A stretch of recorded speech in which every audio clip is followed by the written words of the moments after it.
really good interviews of sports athletes and getting in the zone, they say that the way for them to get in the zone is practicing. That's why Michael Jordan and Kobe Bryant would be out on the basketball court practicing constantly, and they would have their own practice outside of the practice. So, I mean, they were constantly honing their skills. And the reason that you need to do that is because when you're consciously living in the now and you're honing your skills like that, you're adding to your subconscious program. Then it gets to the point where your subconscious program is programmed so much, like it has such a high quality program that you don't have to think about doing now at that point what you're doing. You don't have to be conscious. The program runs so smoothly that now you don't have to think about playing, you just play, and your every move is just instinctively good because the program runs at such a high quality. And I mean, any interview I've seen, they kind of say that when you're living in the now and you're thinking about what you're doing in a game, that is good because it like adds to your game. It makes you a better player. But they say that the times they get into the zone are the times that they're not really living in the game. It's not that they're necessarily thinking about the past. It's not that they're necessarily thinking about the future. I mean, it's just their mind is kind of like blank and their body is just doing. And the reason their body is doing is because their program is so good that everything becomes instinctual. When you reach that instinctual part of the programming where the programming can just run and it doesn't really have to be thought about, that's when you hit the sweet spot with the subconscious mind. That's kind of how you can become a really good driver and always kind of be in the zone when you're driving. So you're never actually really,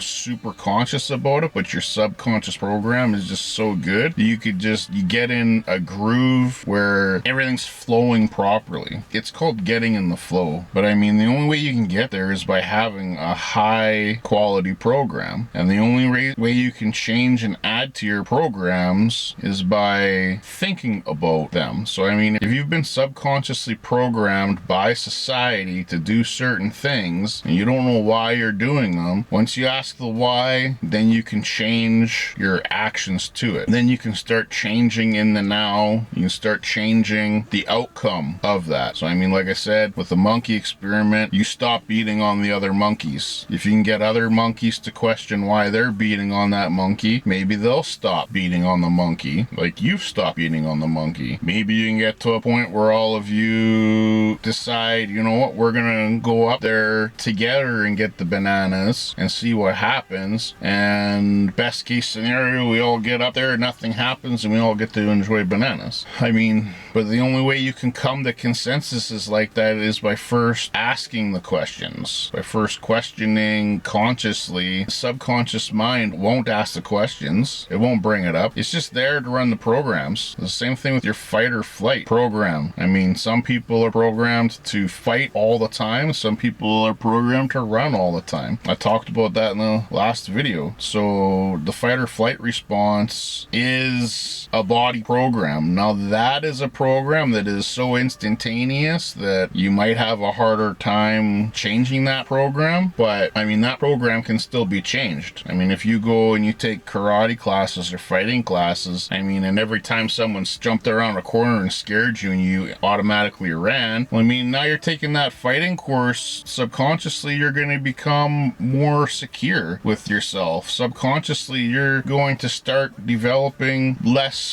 fear the better you get at it. Your program is going to change over time, most likely, and you're probably going to get to a point where once you get good enough that you actually won't run anymore. Now you'll like take a stance where you're like a fighting stance and where you're ready to fight. And I mean, so the programs can be changed, but those programs are harder to change. The easier programs to change are like the societal programs, like you beating up on the monkey that tries to go up the ladder. That is an easier program for you to change than the automatic body responses that were programmed. Because I mean, the fight or flight, that is a program that is put into everybody's body. The program of beating up on a monkey because it climbed a ladder is not put into everybody, right? Like there's certain programs your body needs to function in the 3D world, and breathing and your digestion and your heart heartbeat, that is all a program that has to be. And I mean, you can even change those programs. Like, even though those programs have to exist, you can come consciously aware of those programs, because there's people that can willingly lower their heart rate or increase their heart rate. So it's taken them a lot of meditation and a lot of becoming aware of their subconscious. But even that life instinctual, body-driven program, someone has been able to hack into it and take control of it to the point where they can lower their heartbeat, where it almost seems like they're dead, but they're not dead. And they don't die from it. I don't know how long people can stay alive, but I mean, I've seen meditation experts do it, so it obviously is possible. But I mean, those programs are harder to hack than the societal programs. But that's why living in the now is so important, because if you're not living in the now and you're not asking questions and you're just reacting on your programs, you don't know where your programs have come from. You don't know why they're there. And if you're just acting and reacting based off of your feelings or based off of what other people are doing around you, I mean, you're gonna do horrendous things. You're gonna do things that are against your morals, because like I said, the subconscious doesn't care about your morals. It doesn't know morals. It doesn't know good. It doesn't know bad. It just knows how to run the program that was put in it. If you're running an immoral program all the time and you're not questioning that immoral program, then that's the program you're going to keep running, and you're going to keep running it until you question it and until you bring light to it to say, hey, why do I have this program? Why am I letting this program run? I'm going to change the program. That's the only way to make your life different. That's the only way to make conscious choices to become better people. That's the only way our society is going to get better, is if people start questioning all the things that they do every day on a daily basis and start deleting the programs that aren't serving them and start adding to the programs and making those programs better that do serve them. So that's kind of what I wanted to add to this, because I mean, when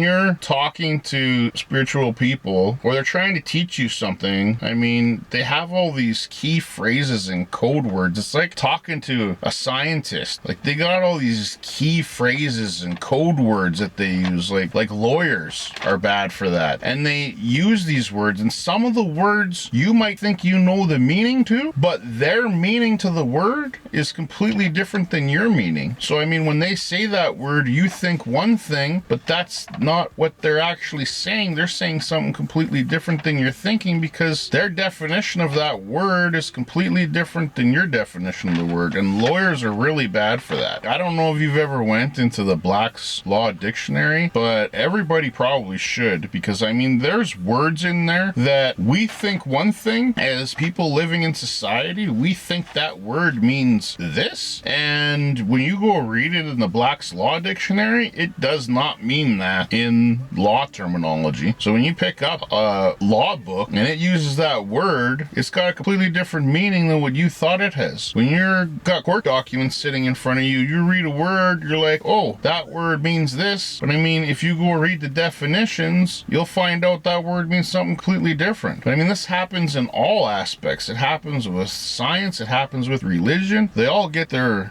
code words and their key phrases that they use all the time. Gurus do it too. It's annoying because you think you know what they're talking about, but they're talking about something completely different. So once you bring consciousness to the words that they're using, and you start actually understanding those particular words, I mean, that's when your awareness will actually grow about what they're actually trying to say to you. Because I talked in the other video about how the devil uses our subconscious mind and our subconscious programs against us. And he uses our subconscious minds and programs against other people too. So I mean, that's why you hurt people in your life, but you hurt people unknowingly, because you're running a shitty program. You don't know that it's a shitty program because you aren't getting the shitty effects from that shitty program, but other people around you are getting the shitty effects from it. I mean, that's how you do like evil, sinful things and not know it. And that's how the devil is able to control you, by him intentionally running those programs that you are unaware of. And that's how you can live a sinful life and not actually think that you're living a sinful life. Like I said, driving was is just one example of how we live subconsciously, how our subconscious program runs for us and does things for us in the physical world without us actually being aware or paying attention to what we're doing. You do this in all aspects of your life. So I mean, when you go to your work, there's certain things that you do subconsciously while you're at work that you don't really think about doing. You just do them, and you